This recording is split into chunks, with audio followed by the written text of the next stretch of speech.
Good morning, guys. On this video, we are going to discuss on how to write exposition. Selamat pagi semuanya. Video kali ini kita akan membahas bagaimana cara menulis teks exposition. The learning outcomes of this video are, tujuan dari pembahasan kita di video kali ini adalah first, recognize the structure and purpose of an exposition essay and kinds of exposition. Pertama, tujuannya adalah untuk mengenal struktur dan purpose dari penulisan teks exposition dan jenis-jenis teks exposition. And the second outcomes is distinguish between analytical and hortatory exposition text. Tujuan yang kedua adalah membedakan antara teks analytical dan hortatory.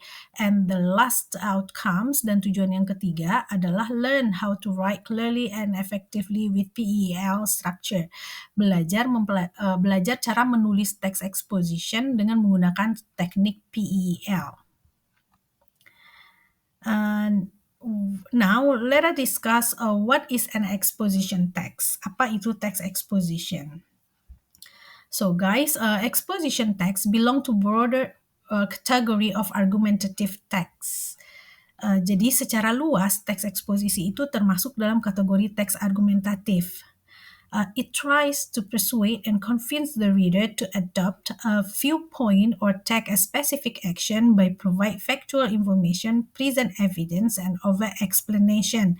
Jadi teks ini mencoba untuk membujuk atau meyakinkan pembaca atas suatu sudut pandang tertentu atau tindakan tertentu terkait sebuah isu atau masalah atau kasus. Exposition aims to explain and present an argument logically. Jadi tujuan dari penulisan text exposition ini adalah untuk menjelaskan dan menyajikan suatu argumen secara logis. There are two types of exposition. First, analytical exposition, and the second one, hortatory exposition. Jadi, ada dua jenis dari teks exposition. Yang pertama, teks analytical, dan yang kedua. Since both hortatory exposition and analytical exposition present arguments and try to persuade the reader, they are considered part of argumentative text. Karena hortatory exposition dan analytical exposition menyajikan argumen dan mencoba meyakinkan pembaca, maka secara garis besar kedua teks ini dianggap sebagai bagian dari teks argumentatif. Now, let's see the key differences of analytical exposition and hortatory exposition.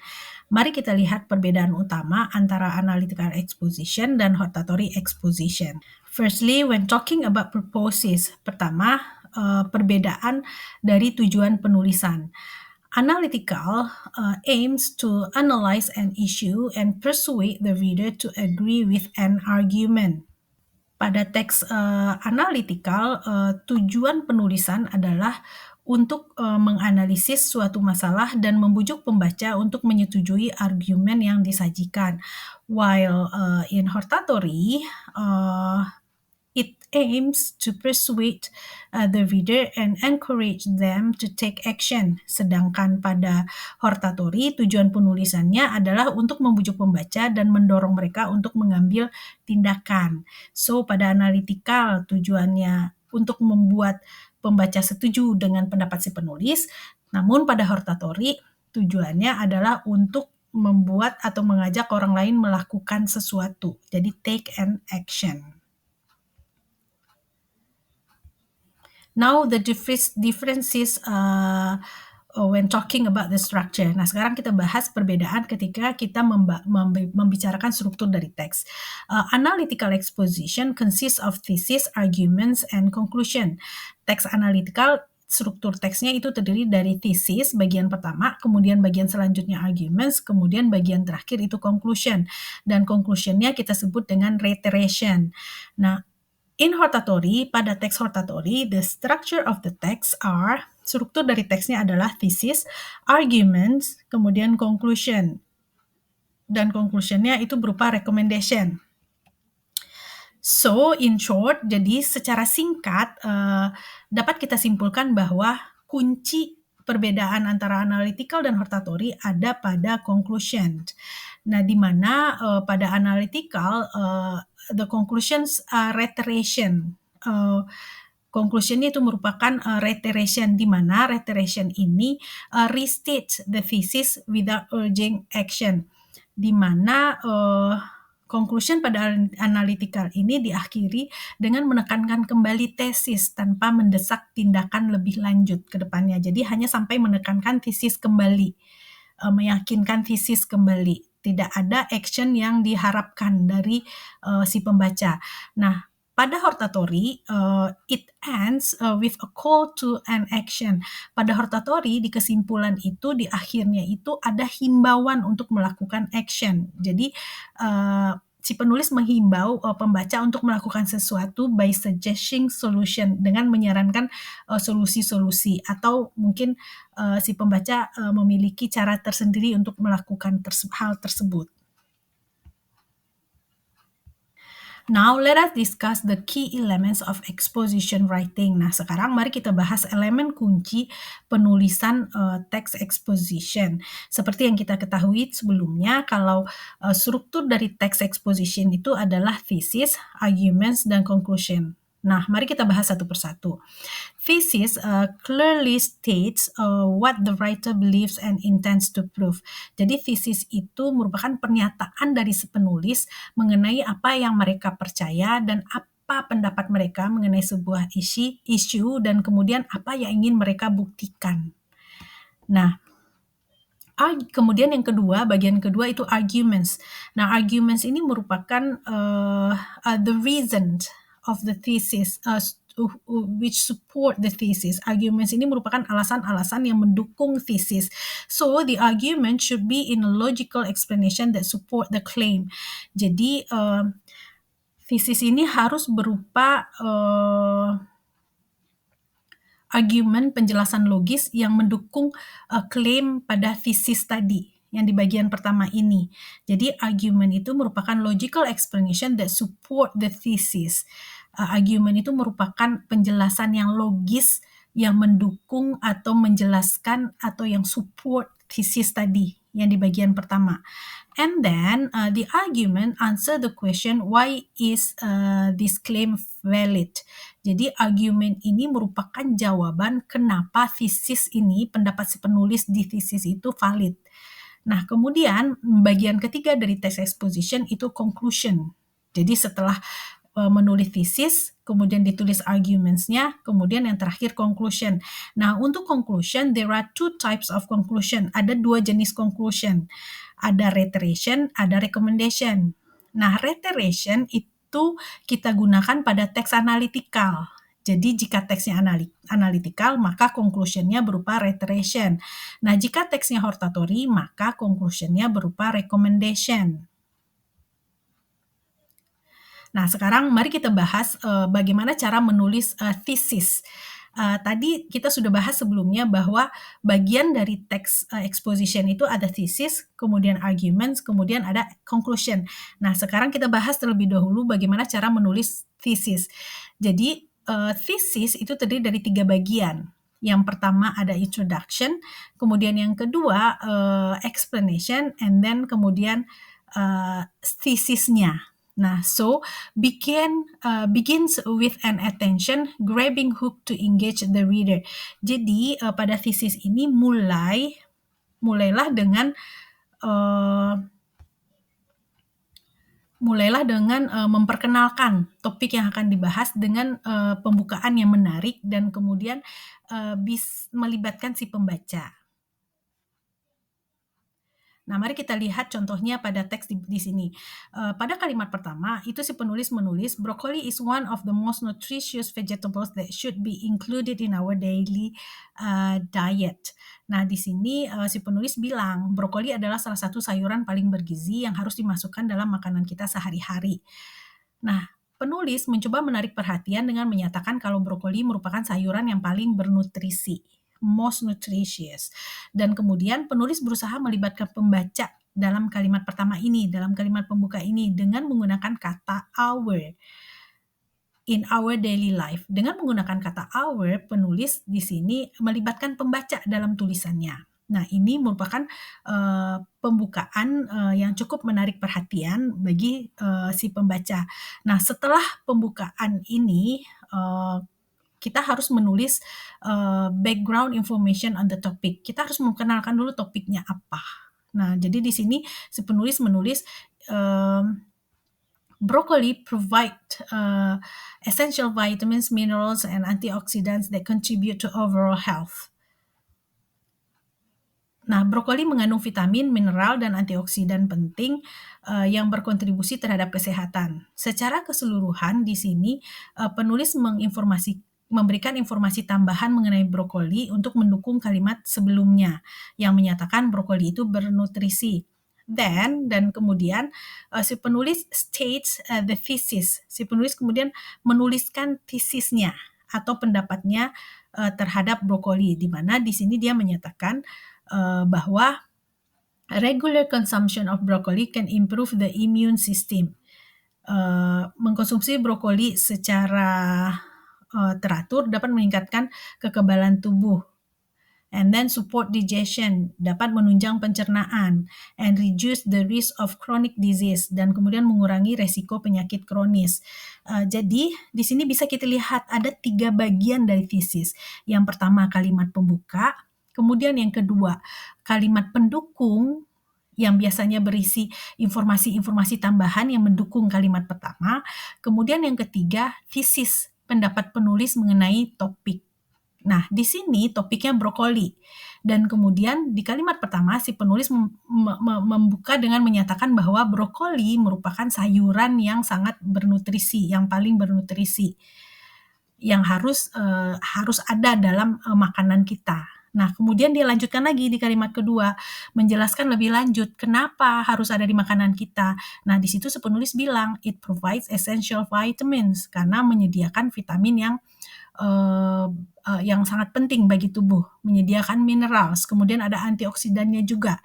Nah, kemudian di akhir si penulis kemudian masuk ke tesis. Jadi pendapat dia tentang brokoli itu apa? Nah, di sini si penulis berpendapat bahwa mengkonsumsi brokoli dapat meningkatkan sistem imun tubuh. Selain imun tubuh dapat mensupport digestion, dapat menjaga pencernaan, kemudian menurunkan resiko terkena penyakit kronis. Nah, beginilah cara kita menulis thesis. Ada 3 bagian ya, guys.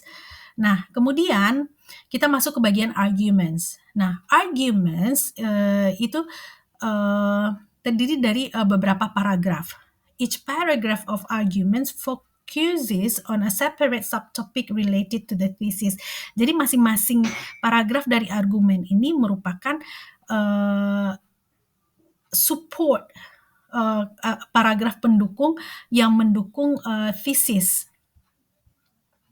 Nah, in writing each paragraph of arguments, dalam menulis masing-masing paragraf dari arguments ini, disarankan kita menggunakan struktur PEEL, di mana PEEL ini merupakan singkatan dari point, elaborate, evident, dan link.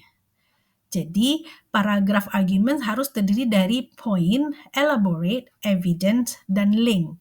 Nah, point itu adalah kalimat di mana si penulis state the reason to support the thesis, di mana si penulis mencantumkan alasan dia mengenai thesis. Jadi ketika dia bilang thesis, ketika dia bilang brokoli itu bagus untuk imun sistem, berarti dia di situ di poin itu dia menyampaikan kenapa brokoli itu bagus untuk imun tubuh. Nah, coba kita lihat, nanti kita lihat contohnya.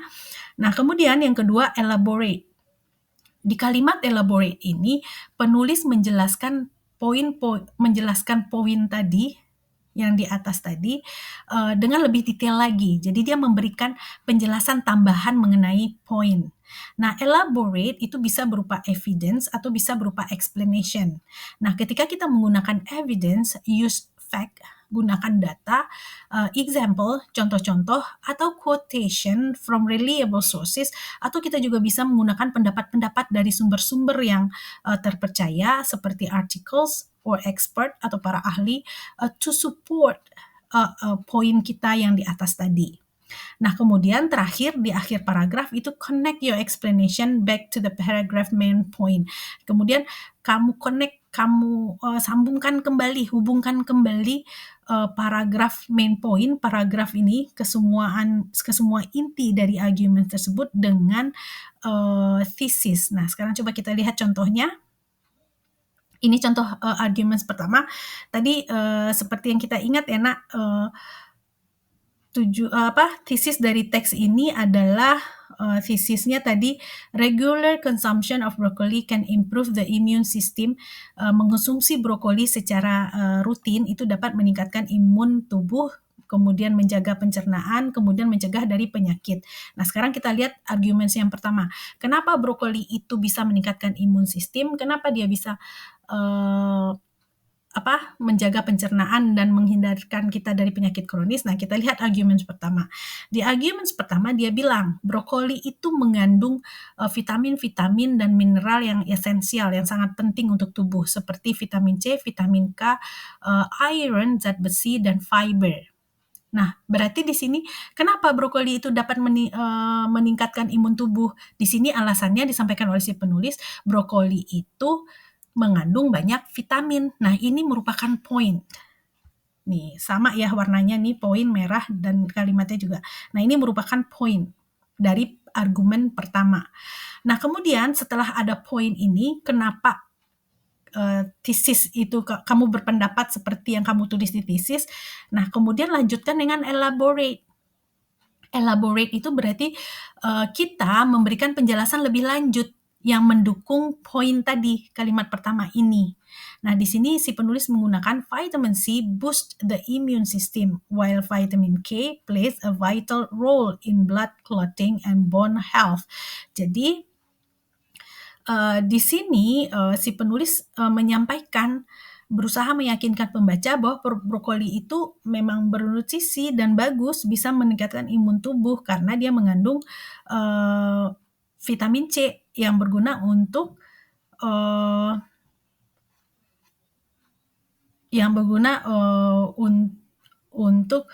imbus meningkatkan imun sistem, dan kemudian vitamin K yang mempunyai peran itu dalam peredaran darah dan kemudian kesehatan tulang. Nah, elaborate ini bisa berupa penjelasan, bisa berupa evidence, dan kemudian kita harus menggunakan fakta-fakta, kemudian bisa juga memasukkan di sini penjelasan-penjelasan ahli jika ada, boleh dimasukkan di bagian elaborate dan evidence ini. Nah, setelah elaborate dan evidence, kemudian link, hubungkan antara pembahasan kita di paragraf ini, hubungkan kembali dengan thesis. Nah, di sini coba si penulis menulis, these nutrients make broccoli an excellent choice for a balanced diet. Nah, nutrien-nutrien yang terkandung dalam brokoli itu membuat brokoli menjadikan pilihan yang terbaik untuk menjaga makanan yang seimbang. Nah, jadi ini dia menekankan kembali, menyimpulkan kembali apa yang sudah dibicarakan sebelumnya. Nah, begitu juga dengan arguments yang kedua. Nah, di paragraf 2 ini, untuk mendukung tesis, si penulis menyatakan bahwa high fiber content in broccoli aids digestion and promotes a healthy gut. Kandungan serat yang tinggi dalam brokoli membantu pencernaan dan meningkatkan kesehatan usus. Nah, ini merupakan alasan selanjutnya kenapa brokoli itu penting. Karena di tesis tadi si penulis bilang brokoli itu bagus untuk pencernaan. Nah, di sini dia sampaikan alasannya. Kenapa bagus untuk pencernaan? Karena fiber, kandungan serat yang tinggi yang ada di brokoli itu membantu pencernaan dan meningkatkan kesehatan usus. Jadi, yang kalimat diwarnain merah ini poinnya, alasannya kenapa brokoli itu bagus untuk pencernaan. Nah, selanjutnya si penulis menjelaskan lebih lanjut kenapa fibers itu bisa membuat sehat. Nah, di sini dia bilang fiber helps regulate bowel movements, prevents constipation, and support the growth of of good bacteria in the intestines. Nah, kemudian poin ini kemudian pada kalimat kedua ini si penulis menambahkan informasi detail kenapa brokoli bermanfaat bagi pencernaan. Nah, kita lihat selanjutnya, which is essential for maintaining gut health.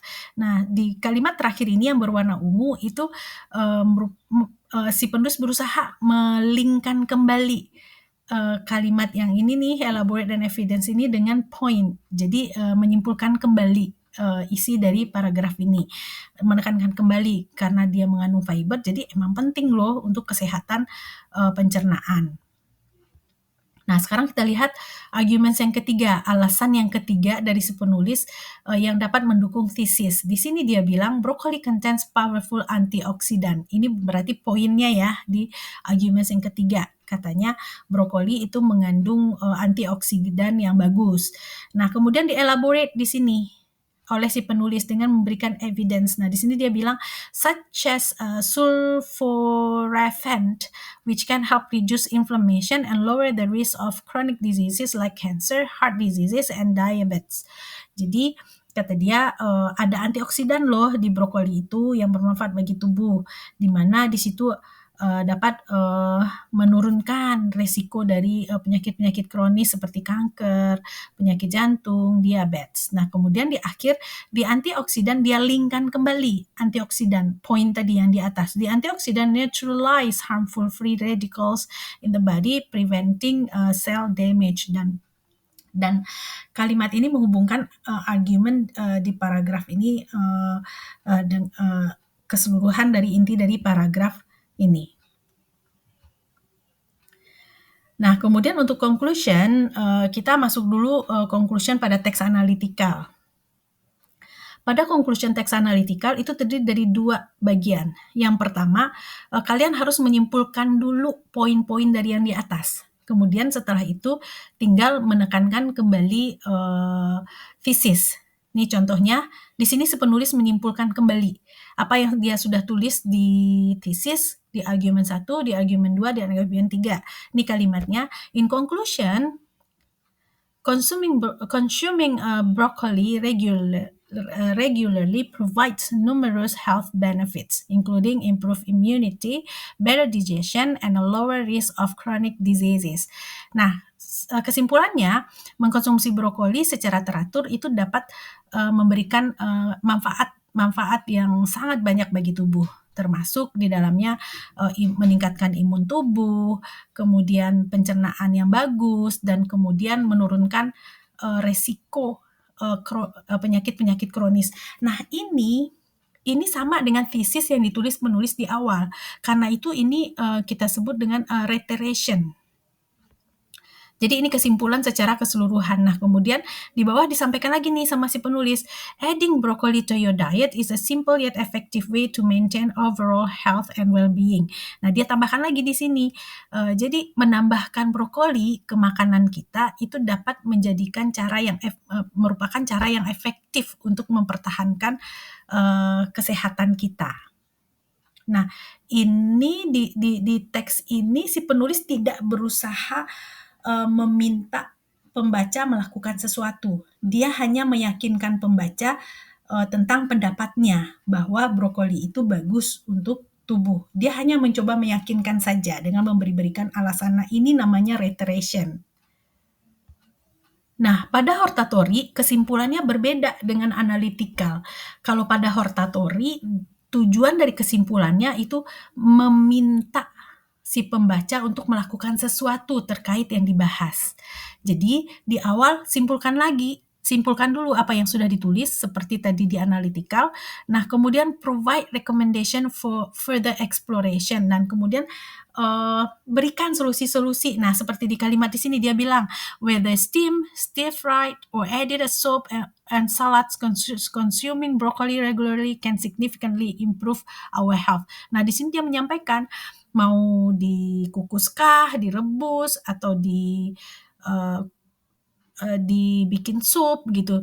Yang penting ya mengkonsumsi brokoli itu bagus untuk tubuh. Jadi di sini ada dia menyarankan, apa yang bisa dilakukan dengan brokoli. Bisa dikukus, bisa ditumis, bisa dijadikan salad, bisa dimasukkan ke dalam sup. Nah, ada solusi yang dia tawarkan dan kemudian, si penulis call for an action, dia meminta si pembaca untuk melakukan.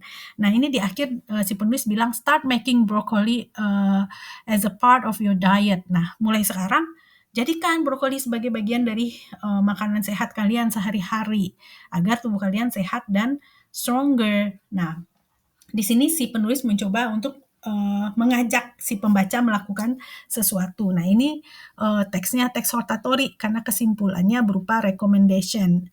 Sudah bisa kan ya membedakan antara, kesimpulan pada analytical dan hortatory? Nah, kita lanjutkan, ini kesimpulan secara keseluruhan. Jadi, kenapa kita harus menulis exposition?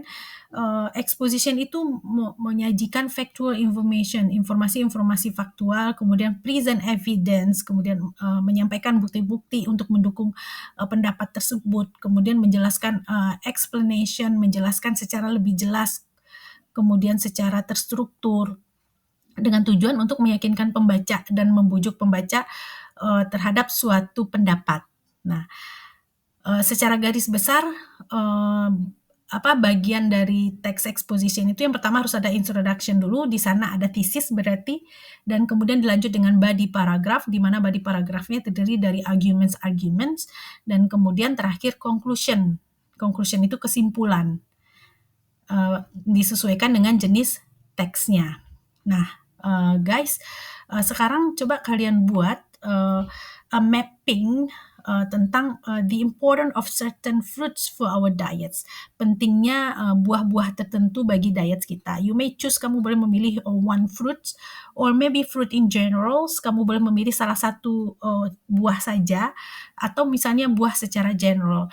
Nah, yang perlu kalian, perhatikan, what are the points you would include? Apa-apa saja poin-poin yang akan kalian masukkan ke dalam, map tadi. How would you structure the essay? Dan kemudian bagaimana cara kamu, menyusun, arguments tersebut, kemudian tesisnya, kemudian conclusion-nya, sehingga dia membentuk sebuah teks. You may choose, to create, a mapping of analytical or hortatory. Boleh memilih salah satu, apakah itu analytical atau hortatory. That's all I think. Thank you. Good luck.